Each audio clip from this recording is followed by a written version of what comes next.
And we have a very special guest. His name is Charles Halt. You may know that name. If you're interested in ufology at all, if you're interested in anything paranormal, you might know already that this man was very much in the headlines in the last few decades because he was the man who was the deputy base commander and then the base commander at RAF Bentwaters, which was an American facility on UK soil in the east of England. Now, this is the place where, at the back end of 1980, there was supposedly an event comparable with Roswell. Very strange contact with something, and nobody really has been able to fully and adequately explain what it was. It's never out of the headlines. Every year there'll be a newspaper that will want to do a feature about it. There are constantly books that reference it or write directly about it. But of course, the man who was directly involved in the whole thing was the man who was more or less in charge there on those nights back in December 1980. Chuck Halt. Charles Halt. Let's cross to the United States now and talk to Chuck Halt, who is now retired from the U.S. military but has been involved in a brand new book. And I've just got the book down. It's a very heavy book, brilliantly put together. It's called The Halt Perspective, plus previously unpublished UFO sightings over East Anglia. It's basically a collaboration between him and a man who we've had on this show before, John Hanson, very much involved in UFOs and ufology. Fabulous book. I'm counting the pages here. There are pretty much 800 of them. Fabulous illustrations, a great book, and a very big, very large section on Rendlesham Forest here. So let's speak to the man who was there, and if anybody knows what went on, he will know. Chuck Halt. Now, Chuck, I've spoken to a number of people over the years about the series of incidents at Rendlesham Forest. And down the years, there are people who have got themselves mired in controversy with all of this. There seem to be many views competing of people who say that they were there, people who were there, people who say they were there, and others say they weren't there. Do you think that as you look back down the years, and it's 36 now, it's more than 36 now, that a chronology of events that happened back in 1980 is any clearer, or is it getting less clear year by year? Actually, it's getting clearer. The reason being, more people have come forward, especially since they've retired or left the military. For instance, the air traffic controllers that were on duty the night I was there, they were from the Bentwaters Air Traffic Control Tower. They never said anything. They denied anything at the time because they were afraid of being decertified, because they had colleagues that had been decertified for reporting UFOs. So when I called the command post on the radio and said, have them check the control tower, check Eastern Radar, check Heathrow, for any activity, and when they see these things that we were seeing, they said no. But years later, they've made formal statements that they did see objects. For instance, something went across their radar screen at over 5,000 miles an hour twice, came back by. They visually saw it. It was a glowing orange globe-like, and they saw it go in near we were in the forest. That's just one example. Now, there's a lot of wannabes that have kind of tagged along and suddenly come out and said, oh, I was there, I did this, I did that. Many of them can be immediately discounted because we know enough people were involved, that knew who went where and was when they were there. Right, and this is the difficulty, isn't it? And this is where the waters get a little muddy, because people do come out of the woodwork and have come out of the woodwork. Some of them have approached me, and it is looking on the balance of probabilities that some of these people, as you say, weren't there. Well, some of them were on the base then. In fact, all of them that I know of were on the base then, but that doesn't mean they were in the forest then. Okay, I think since I'm talking to the man himself who was involved at such a high level there, if you don't mind, and we're relating all of this to a great new book called The Halt Perspective, which is not only about the events at Rendlesham Forest RAF Bentwaters, it's also about a number of other incidents. But let's talk about this primarily. Can you unfold for me what actually happened across those nights? Well, the first night, there were 3 nights, and actually there were more incidents than that, but there were 3 nights that were directly involved in a series. In other words, the night of the 25th, 26th, 26th, 27th, and 27th, 28th. The first night, I have to be very brief because we don't have a whole lot of time. 3 individuals, Jim Peniston, John Burroughs, and Ed Cabanasac actually went into the forest and confronted an object of some type. Something happened there, and there's some difficulty with that because what happened to them in the forest and what happened in a later debriefing with the use of drugs and hypnosis, things are a little muddy, if you know what I mean. But we do know this. We do know only 3 people went into the forest because the cop supervisor, J.D. Chandler, stayed at the East Gate along with Bud Steffens and a couple other cops. Nobody else went into the forest the first night.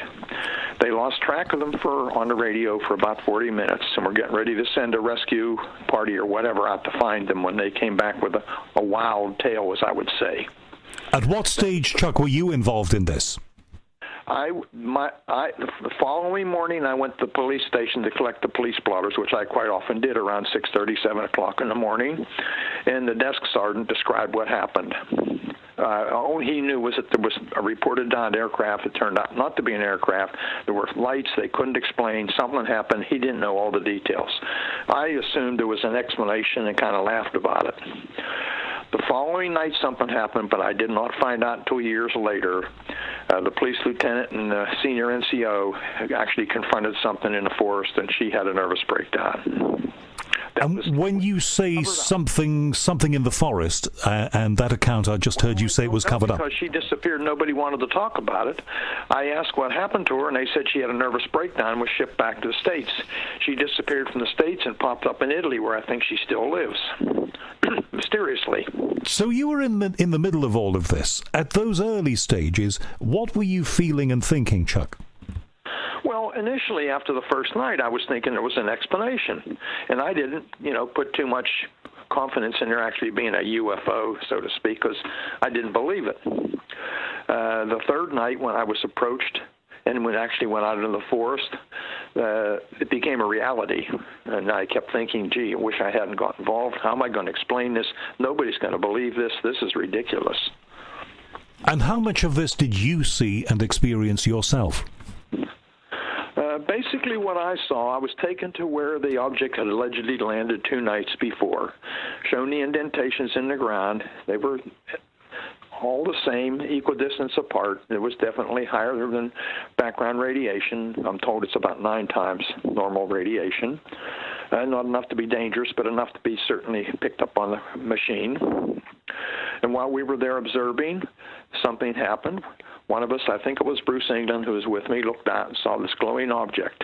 The best way I can describe it is something like an eye, a little larger than an American football. It was bright orange-red. It had a dark center, and it appeared to be dripping something like molten metal. We watched it for a period of time and watched the reflection off the farmhouse, which was across the field from us outside the forest. And I was quite concerned for the people in the farmhouse because it was fairly close to the house. The object came into the forest, moved through the trees. These are tall Corsica pines, about 12, 14 inches in diameter, maybe a little larger, with a high canopy. Obviously under intelligent control because it could have bobbed up and down and went through the trees. We tried to get closer to it. We moved up toward it, and it went back out into the field. We watched for a couple minutes at the edge of the forest, and it silently exploded into 5 white objects and disappeared. So we went out into the field looking for any evidence. There obviously was something that appeared to be dripping off it. I would describe it as molten metal is what it looked like slag. We didn't find anything. And while we were out there, we saw objects to the north in the sky. They were elliptical, and they had multicolored lights on, and they were moving in unison together as though they were doing a grid search or flying in a pattern. And in the meantime, of course, the Army, the military, the Air Force, they're hierarchical organizations. So just as you had a rank in that organization and you had a status, you would have had to report upwards. What were the people above you telling you to do and saying to you? Well, no, let me explain. This is the middle of the night, remember. I was communicating through the command post, and the command post did not contact that I know of any of the senior officers.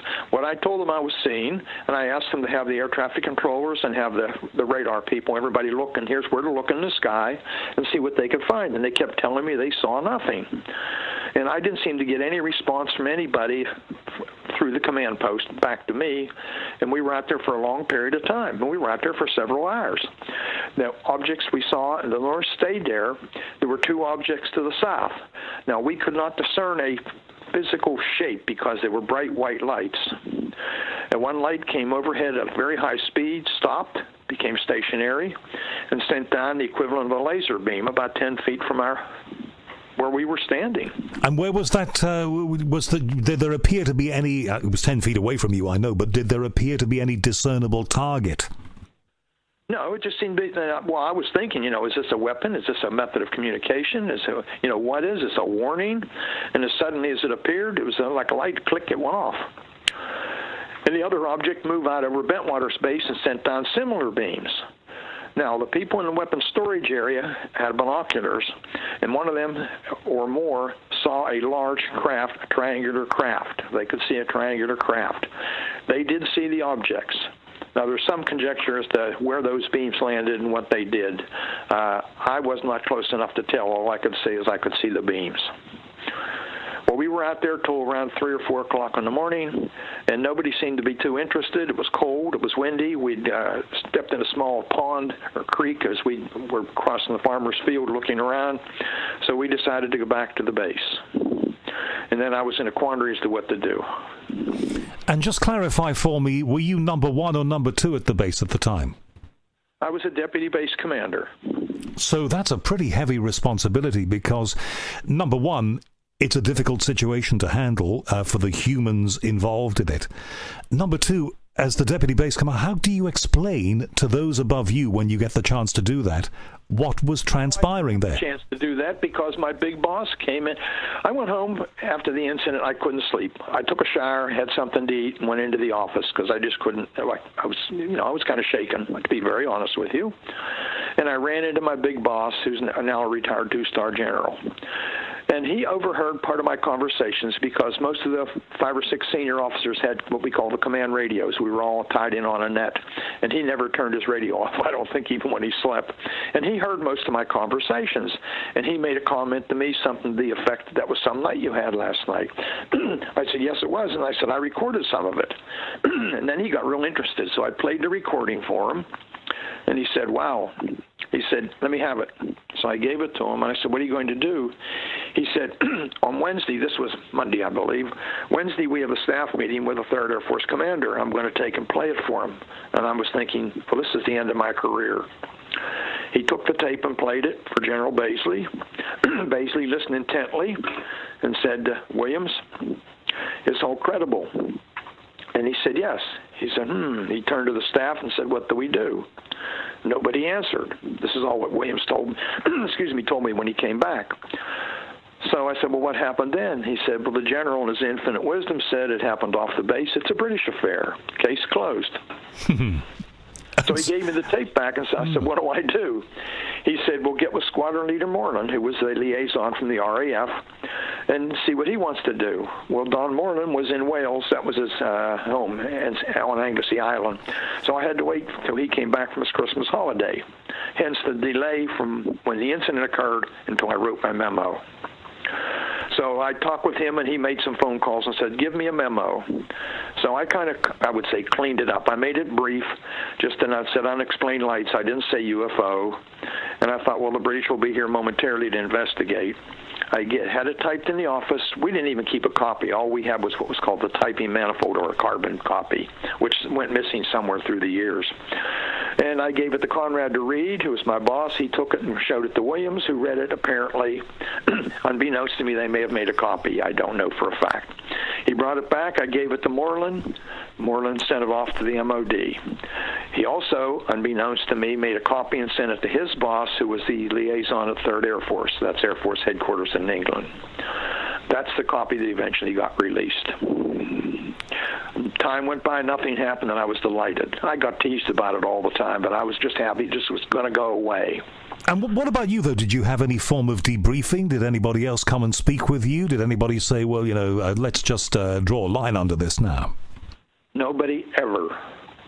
The closest anybody ever came to debriefing me was in 1990, I believe it was, when John Alexander, you may not know him, John Alexander ran the non-lethal weapons laboratory at Sandia. But at first I thought he was officially debriefing me, and he and I spent some time together, and I realized he had a personal interest that had nothing to do with his official job, or I didn't think it did. Now, in the meantime, you're all in the military. You are used to dealing with difficult and unusual situations, but nevertheless, you're human beings, all of you, whether you're highest rank or lowest rank. You have to try, and they have to try, to assimilate what has gone on. So what was it like in the period afterwards? How were you helping the people who went through these experiences, and how were you helping yourself? Well, I met with all and took statements from everybody that was involved on all 3 nights, except for the second night when I didn't know about the second night 2 years later. And I discussed it with them, and I told them, but the best thing you can do, since the American military has no interest, or no apparent interest is a better way to put it, put it on the shelf and just don't deal with it. Just pretend it didn't happen. Get on with your life, is what I told them. And that's what I tried to do, until it became public knowledge. And how did it become public knowledge? Well, 2 ways. First of all, Mr. Warren, who's, in my opinion, a wannabe, was put out of the service as unsuitable, undesirable, went back to the States and started talking to UFO people. He had taken a lot of people's tales and put it all together and didn't get it quite right. But anyhow, and he got in contact with Larry Fawcett and Barry Greenwood, 2 authors and MUFON people who had written a book called Clear Intent. They contacted me. They tried to find a copy of my memo. I didn't have a copy, and we went back and told them we didn't have a copy, which was true. In fact, years later, when I wanted a copy, I had to go on the internet to get it. That's another story. So he kept poking around, Larry Fawcett and Barry Greenwood, and they went to 3rd Air Force. And somebody there remembered that the MOD representative, the RAF liaison, had talked about it or had a copy. So the next thing I know, I get a call from the acting 3rd Air Force commander, Pete Bent, who was a good personal friend of mine. He said, "Chuck, I've got this memo. I'm going to have to release it." I said, "Pete, burn it." I said, "You release that, and my life and yours will never be the same." He said, "I've got to." So he released it. Well, you know what broke loose immediately thereafter. I met BBC One, BBC Two, ITV, German TV, Japanese TV, Radio Orwell, on and on and on and on. And I had to go into hiding almost. Right. And look, you mentioned Larry Warren. I have personally met Larry Warren in Liverpool, and, he's not here to speak for himself, so we have to be fair. I looked into his eyes. I asked if he was telling me a true story about what he went through around that time and what he'd been, told would happen to him if he spoke about this. I looked right into his eyes, and he seemed to be telling me a credible story, but I know opinions may differ about this. And this is part of the difficulty, isn't it, about the whole Rendlesham thing? He's entitled to his opinion. Read my book, and I think you'll understand. All right. Okay. Well, look, this is a story that, of course, captivates so many people. The newspapers never fail to be interested in this, and they mark all of the anniversaries. So the cat is out of the bag. People are talking about this, it's known about, and as you had said, our lives are going to be not worth living if this gets out there. What exactly was your life like subsequent to the news getting out? Well, there was no problem, because most of the people on the base there understood that something unusual happened. There were enough of us involved. They knew something happened, but they didn't want to get involved in it, and they joked about it. I had no serious issues, and fortunately it didn't become public before I got promoted to colonel, or it probably would have ruined my chances for promotion. What was the general, when you were talking to your senior colleagues in the days and the months and maybe the years subsequent to all of that, what was the general view of what happened? Because, look, even if it wasn't something extraterrestrial, it was damned weird, and more importantly, perhaps than any of that, for both the UK and the US, there would have been big security implications, wouldn't there? There certainly would have been. But none of the senior officers wanted to touch it. It's like a tar baby. Once you touch it, you're stuck with it. They kept at arm's length. They wanted nothing to do with it. That's why I was tasked with writing a memo instead of somebody above me. Before any of this happened, were you interested in UFOs and ufology? Did you know about Roswell? Well, I heard the term, but the only other contact or whatever experience you might say was when I was a teenager, probably 14 or 15. My mother was involved in a big rummage sale, which is a jumbo sale or whatever you call it in England. And there were some books there, and I did read Major Donald Kehoe's book on UFOs, but I put it aside and never gave it another thought. I don't remember reading anything else or hearing anything else about UFOs until I was at Bentwaters. Okay. What about the people who said that they had encounters with beings or energies not of this world? Talk to me about that. Well, I haven't had any other contact with any being or any other entity or any other object since or even before. So I really can't say a whole lot, although they seem to be very sincere, and there's certainly enough of them that there must be something there. And in the meantime, work has to continue, life has to go on, security for, the NATO countries has to be maintained. Of course, there is a modern theory, and there are a number of people I've spoken to who say this, and I have a feeling you won't be able to say anything about this, that there were some kinds of nuclear weapons being stored at that base, and that was why something or someone was interested in that place. Do you have anything to say about that? I really can't comment on that. I can tell you this, there's something strange about that area, and it continues to this day. Now, the base is closed. I say closed. We're gone, as you well know. The British military has a presence at Woodbridge. The housing's been sold off. Bill Kimball, who's was a friend of mine, bought the industrial side and airfield side of Bentwaters, but activity of some nature continues there to this day. Now, there's a lot of interesting things. Keep in mind, Orford Nest, where the lighthouse is, had some very high classified activities prior to that. Well, there's certainly some kind of over-the-horizon radar, wasn't there, at Orford Nest? Oh, there was all sorts of things done out there. A lot of that's now in the public domain. You'd have to do some research, but some high-energy things, all kinds of different things were triggers for nuclear weapons, they tell me, and all sorts of things. It's now barren, so to speak, pretty much. Just to the north of there is Butley Village, which was a stone's throw from Bentwaters, home of British witchcraft. Interesting. Just south of there is RF Bodsey, where the big experimental radar stations were set up during World War II. So a lot of things in that area. Now, you've just mentioned to me witchcraft. You talked about the possibility that there may have been something alien there. Were you a man before this who was willing to entertain any of those things, anything to do with the paranormal, supernatural, and all of that stuff? No, I never had any real interest in it or any real contact in any way, shape.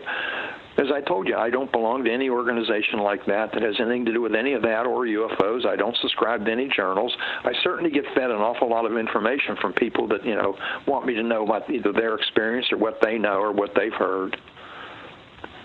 One section of this book, and this is a big, well put together, and John Hanson is involved in this, and we've spoken to him on this show before, but this is a very big, very heavy, very well documented book.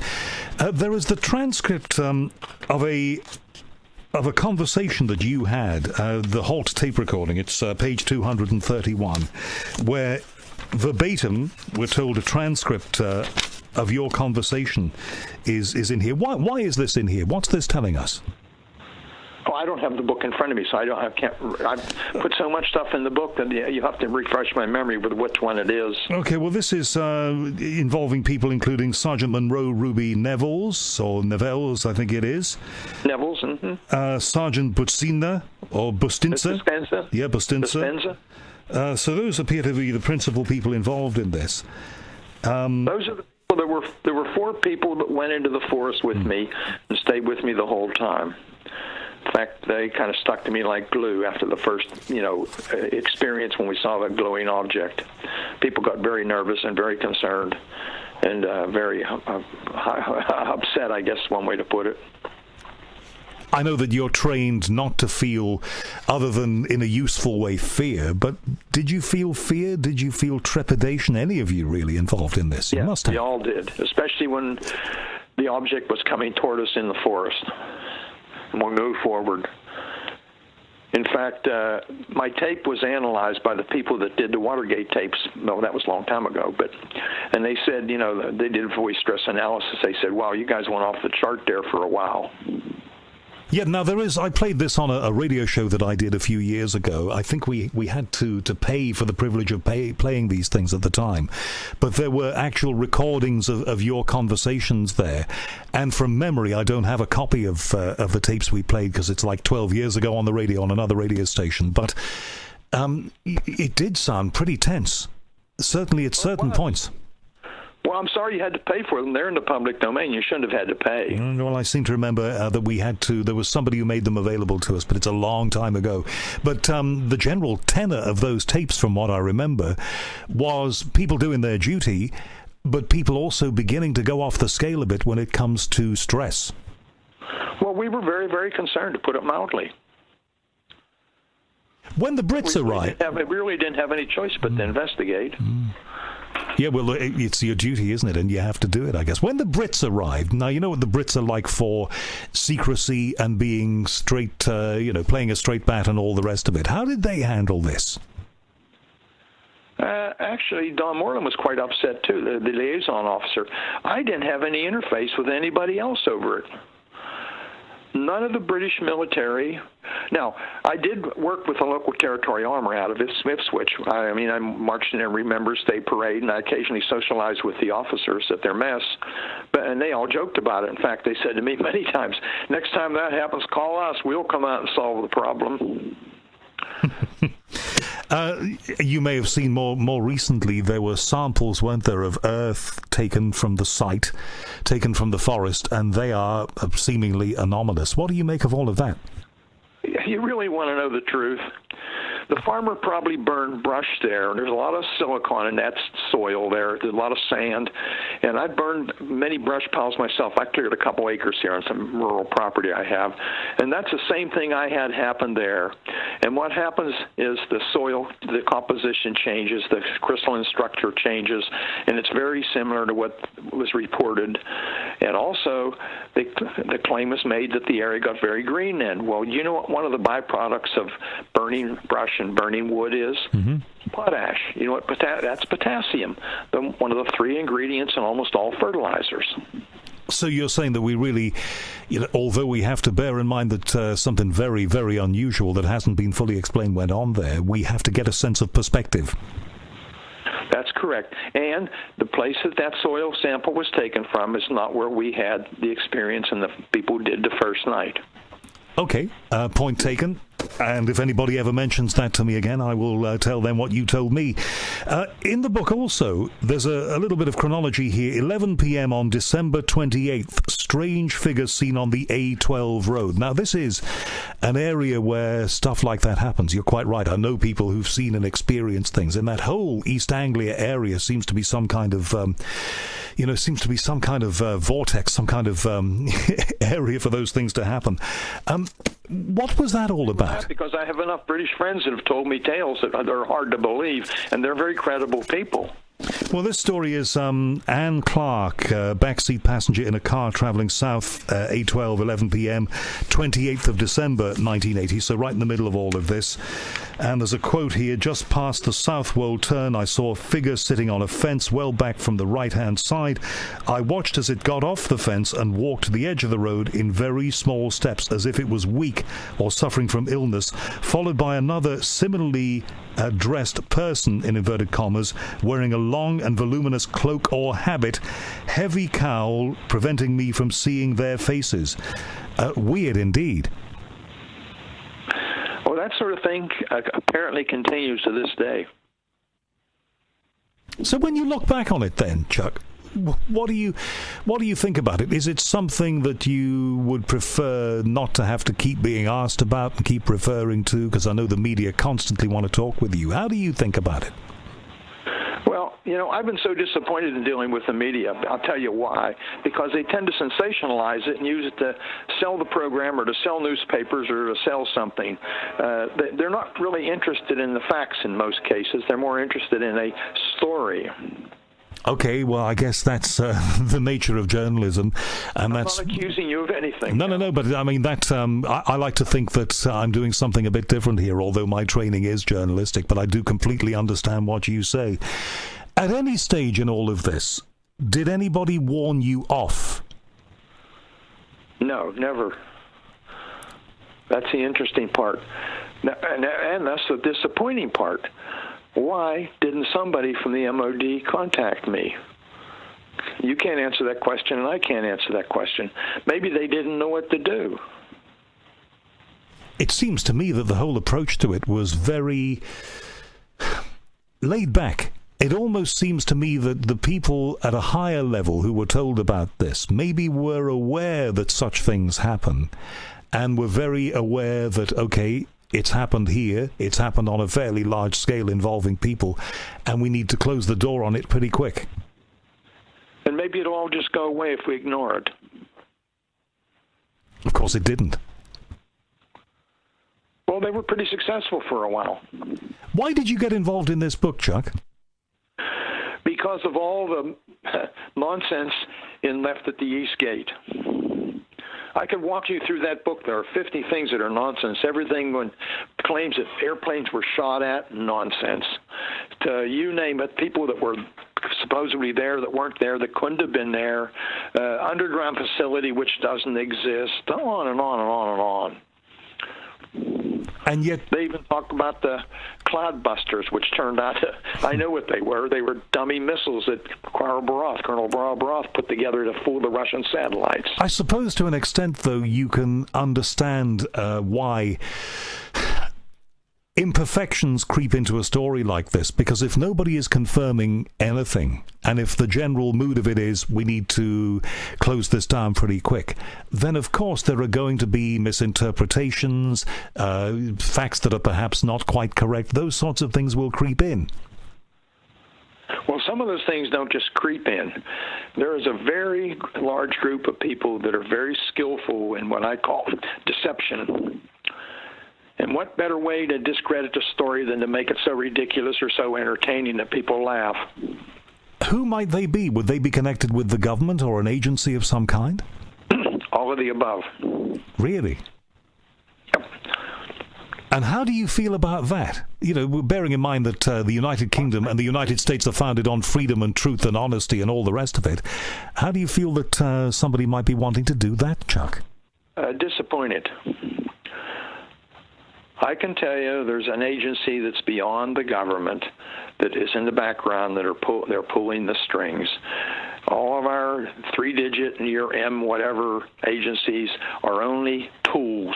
They only report. They don't have the full story, and it's unfortunate. How do you know that?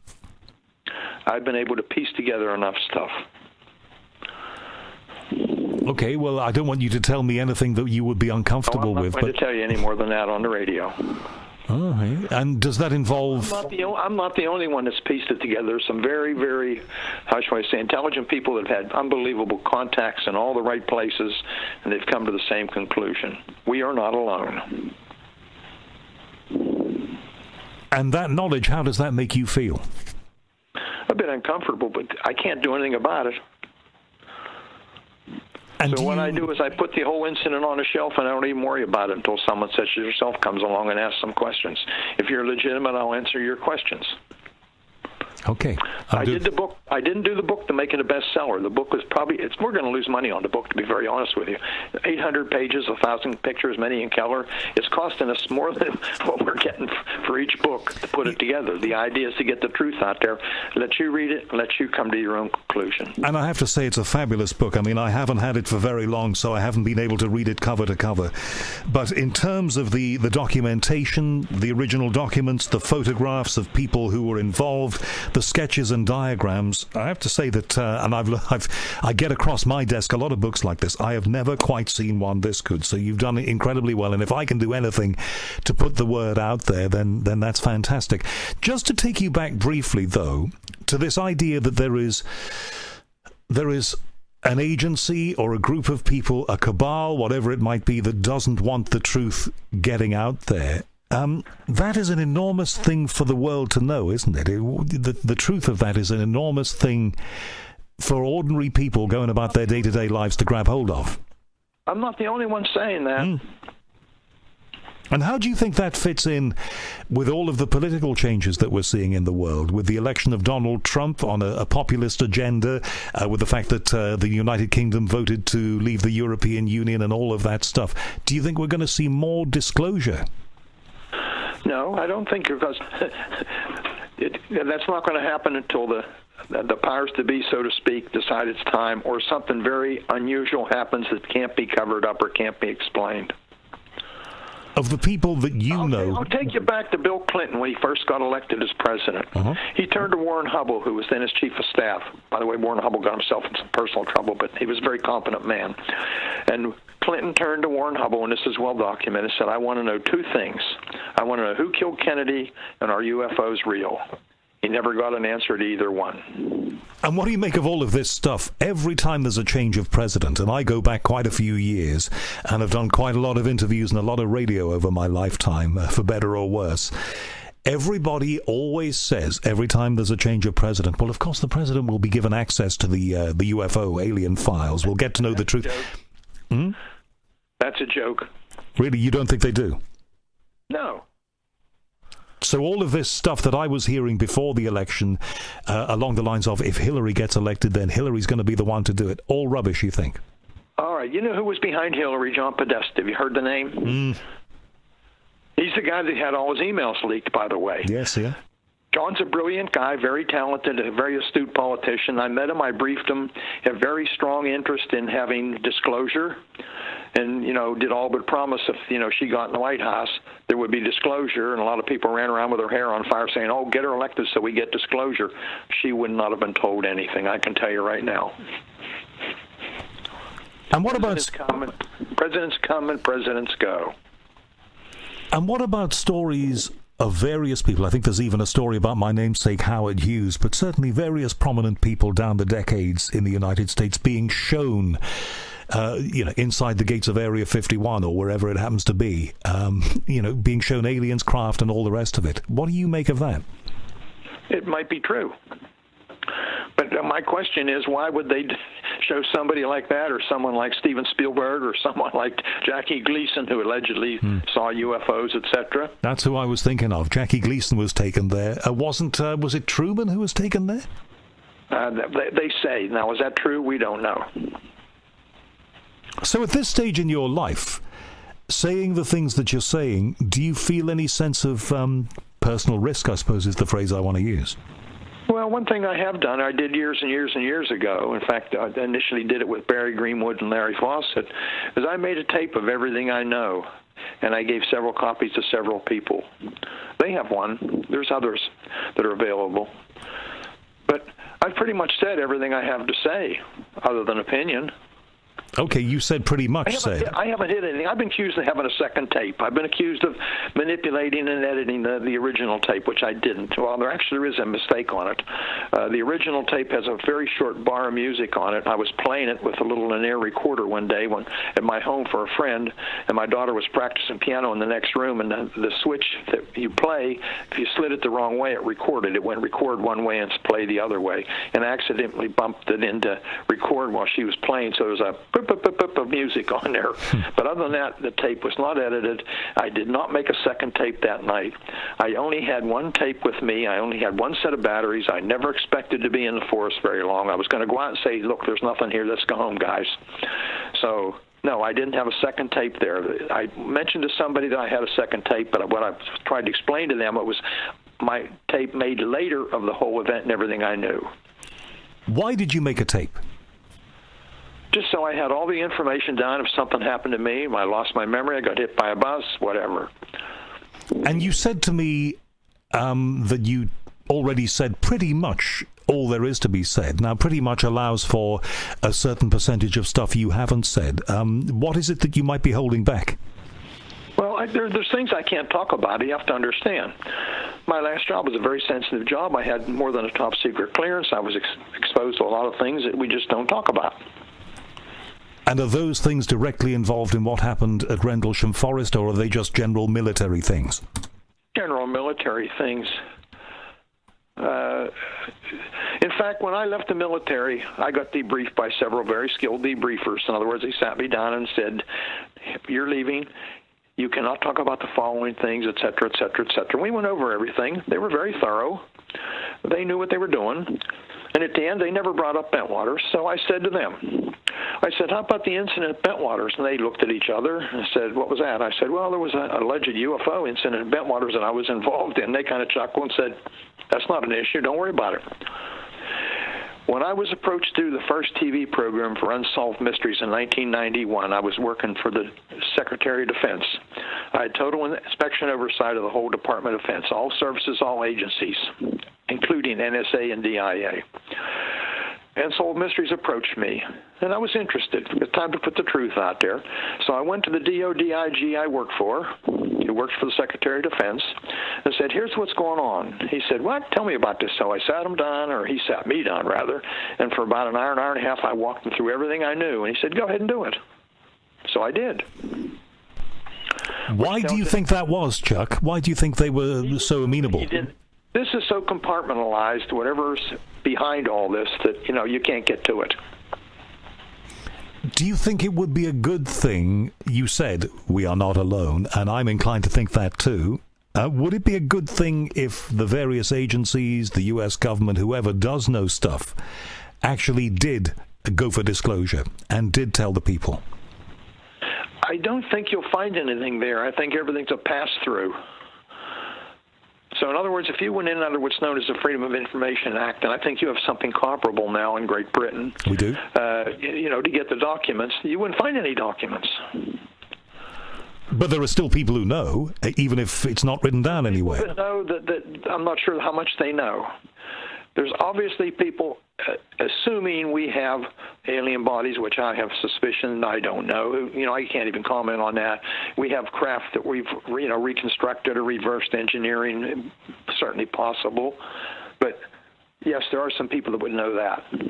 Sounds to me, talking to you, Chuck, and I'm really pleased that you've made time to talk with me, and I hope that, you know that I'm not one of the sensationalist media. I'm genuinely interested, and I'm generally trying to get to some kind of truth here. But it sounds to me like you have a whole bunch of questions yourself that you'd like an answer to. I do, but I don't know. Where do you get the answers? So what are you going to do? Are you going to continue to be the custodian of this information and put it out in this form? Are you doing more research? Not really, although I've picked up some more stuff, and John has some more information. He's probably going to put a supplement out sometime in the near future, or maybe a soft cover or an ebook or something, because a few more things have come to light. Nothing earth-shattering, but more that, how should I say, lends credibility to some of the people's statements and comments, or puts a better light on what happened. So anything further we get, we will put out. And what do you make, I know it's referenced in the book, what do you make, and I've done a couple of shows about this and done a few interviews about it, of the idea that extraterrestrials, whatever they might be, other dimensional creatures, and UFOs are interested in nuclear facilities? I spoke to Robert Salas, for example, on that. What do you think about that? Well, I would suggest you read Robert Hastings' book. Yes, I've interviewed Robert Hastings. He has a very good book. He's done extensive research on it. Does it sound to you like the kind of thing that may well have happened? Quite possibly, yes. I'm talking about the whole book. I'm not talking about anything specific. There are many others. There are many other stories about East Anglia in here. Many, and they're all documented. There are sketches, some photographs of the people, documents, all the rest of it. Of those stories, which are the most compelling to you? Do you have a favorite? No, not really. I'll tell you what I do believe. I do believe there's some type of attractant in that area, and has not entirely due to the base. And and it's either a portal or some type of attraction or some type of magnetic field. There's something to deal with that area. There's something funny about that area. I'm just turning to the section on 1988 in that area. 7th of May, couple sight flying saucer. And there is an amazing sketch of a flying saucer, typical craft with what appear to be windows and lights in it. But there are lots of accounts like this in here.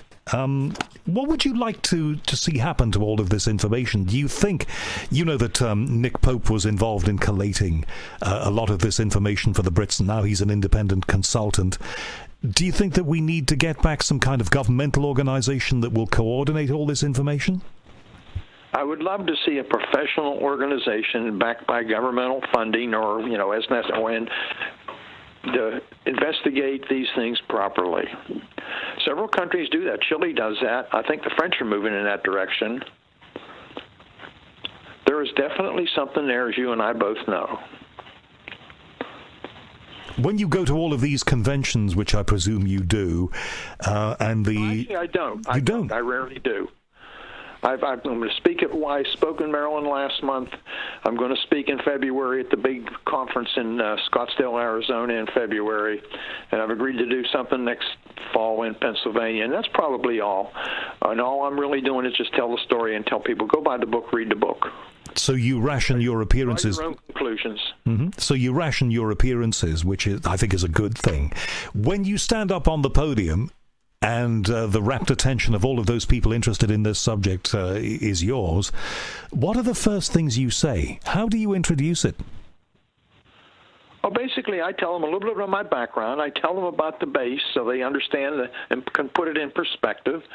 And then I walk them basically through what happened, and then I comment, and I always love to take questions because I get some very good questions, some of which I can't answer because, they'll ask me, well, where do they come from? Well, I don't know. Okay. What is the most interesting question that you've been asked that you can remember? I can't answer that. That's about because it has to do with the classified subject. Wow. Okay. See, there's so much of this, so much of this to go through, isn't there? But now, keep in mind, the UFO incident is not classified. Never has been. People talk about it being a secret or top secret document. My memo is not classified. It was restricted to who it went to. I only gave it to Morton, or that's how long it was intended for. But now, this is interesting. Anybody who does anything like you've done, who speaks out about matters like this, of course you get communications from people, especially in this era of email. From those communications that you've had, have you had people contact you and say, Chuck, right on, these things are going on, I'm in the military and this stuff is happening now? Do you get communications like that? Oh, I've got hundreds. I have 3 or 4 file drawers full of stuff. I have seen everything from the second coming of Christ to I'm in cahoots with the devil. There are some really strange people out there. But I'm thinking about the ones who perhaps are a little more credible, the ones who just from the tenor of the communication that they are in the military and they've been involved. Yes. In fact, quite a few people who were at Bentwaters before 1980 and since 1980 have come forward with stories, very compelling stories of strange things, too. Do you think this stuff is going on now, then? John just had correspondence recently from one of the controllers at RF Watersham. That's the air traffic control people.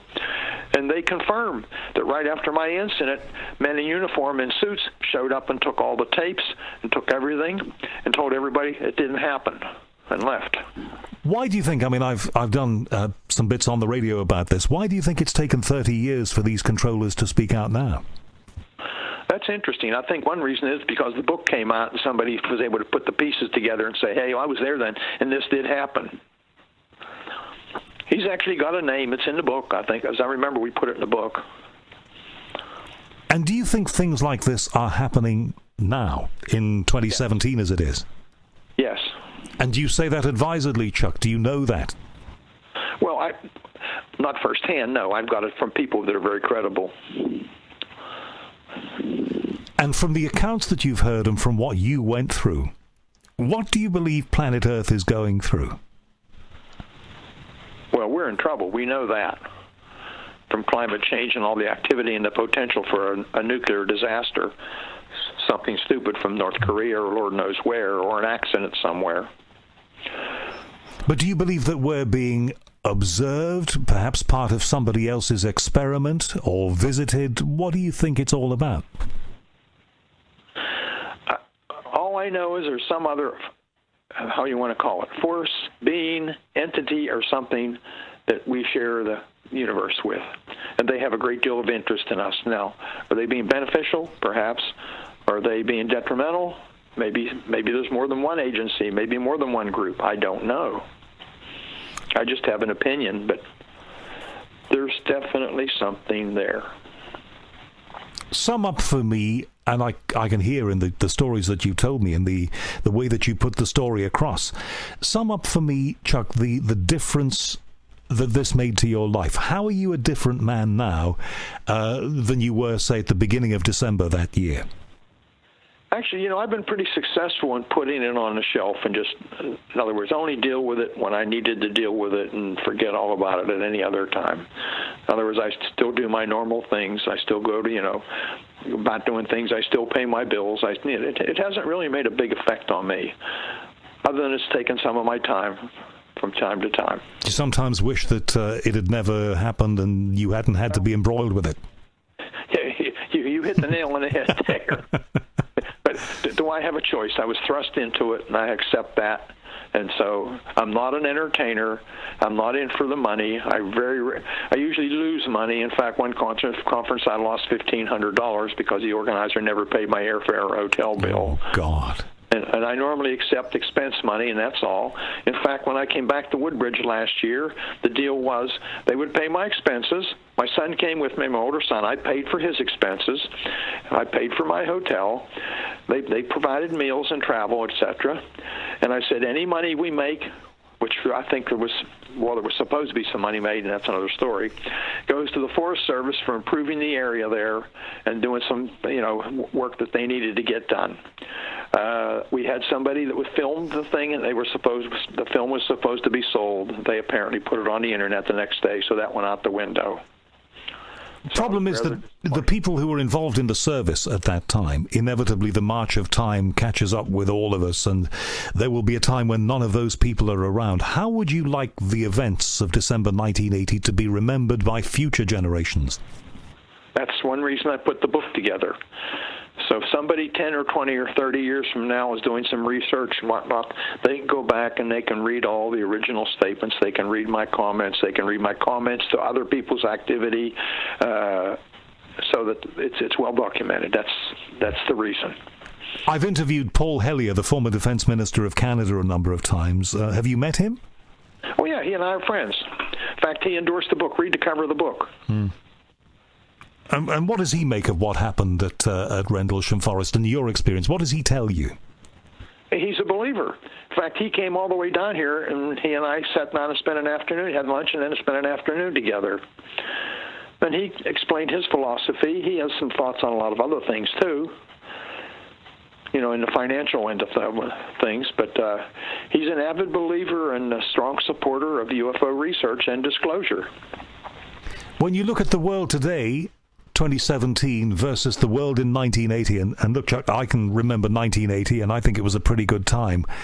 What do you make of this world, this internet-connected world where everybody supposedly knows everything about everything? Oh, it's scary, I tell you. I went to the dentist yesterday, and the dentist retired, and I got a new dentist, and he automated his whole office system. And the first thing they did was give me a 5-page thing to fill in with my life history. And they wanted my Social Security number, which I refused to give them. They wanted to know this. They wanted to know that. The age of my father when he died. I said, that's none of your cursed business. I'm here to get my teeth checked and cleaned. I'm very sad. I don't have a Twitter account. I have a Facebook account, which I don't use. I very rarely, do anything that attracts attention. I like to keep a low profile. You see, I wonder if aliens were monitoring us and were regularly visiting us, which I believe, actually, they probably are.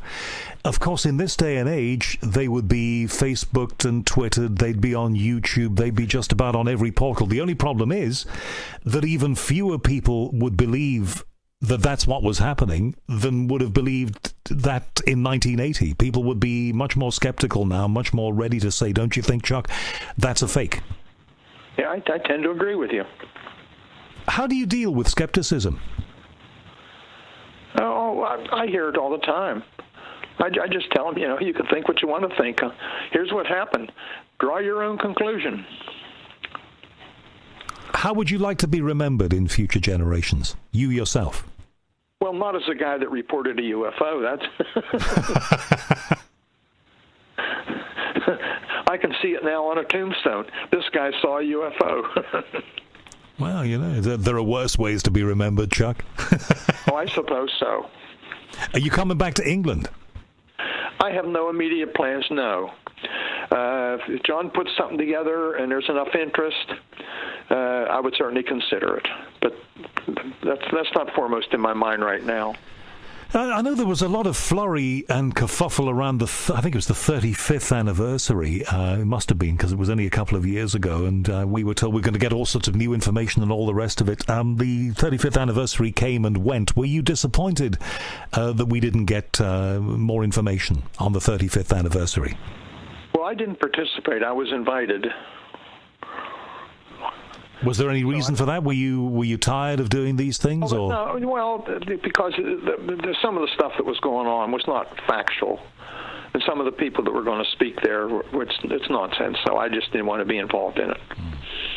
Fabulous book, Chuck, and you and John Hanson have done a great job on this. The book is called The Halt Perspective, plus previously unpublished UFO sightings over East Anglia. So it's the full story of Rendlesham Forest, plus a whole lot of other stuff in a very strange area. Congratulations on the book. Now that this is out there, do you want to put your feet up? Sort of. I'm still getting comments from people, so I'm collecting any more information I can get, and we'll make it publicly available. You mean there's going to be a second edition, you think? I don't know that for a fact. There's some more information coming, and we'll put that out one way or another. It's nothing, how shall I say, that changes anything that's in the book. And you're retired these days. How do you spend your days? Today I'm going to when we get off the phone, I'm going to take the dog for a 2-mile walk. I have a dog that looks like Lassie, a big collie. I have a vacation home in the mountains, which I've been working on for years, and 125 acres, which requires a lot of time and effort. Well, I'm doing things I've always wanted to do. If you were at your vacation home in the mountains, and you're in complete darkness, and you're connecting with nature, beautiful situation to be in, and you saw a triangular craft in the sky or something like that, knowing what you know, would you report it? Probably. I would probably report it to MUFON. I would also probably take a picture of it, try and take a picture of it. You get yourself in the papers all over again, Chuck. Oh, I understand. Charles Halt, it's been a real pleasure to talk with you. Is there anything that I haven't covered that I should have? No, I don't think so. Well, I thank you very much for speaking with me. You've been a very gracious interviewee. I wish you and John Hanson all the best with the book, and anything that I can do to help, then I certainly will. And thank you very much, Chuck. Well, I appreciate it too. Thank you. Colonel Charles Halt, Chuck Halt, with the first-hand story of what happened at Rendlesham Forest in December 1980. It seems like a very long time ago in some ways, and yet to me I was a young boy, almost, in those days. And when I think back, it seems like only yesterday, but the world was such a different place. I mean, the question that I asked Chuck, I think, is a very interesting one. If something like that happened today, how would we report it? How would we reflect it? And could it be kept secret in this modern world of ours? Questions that you might want to think about.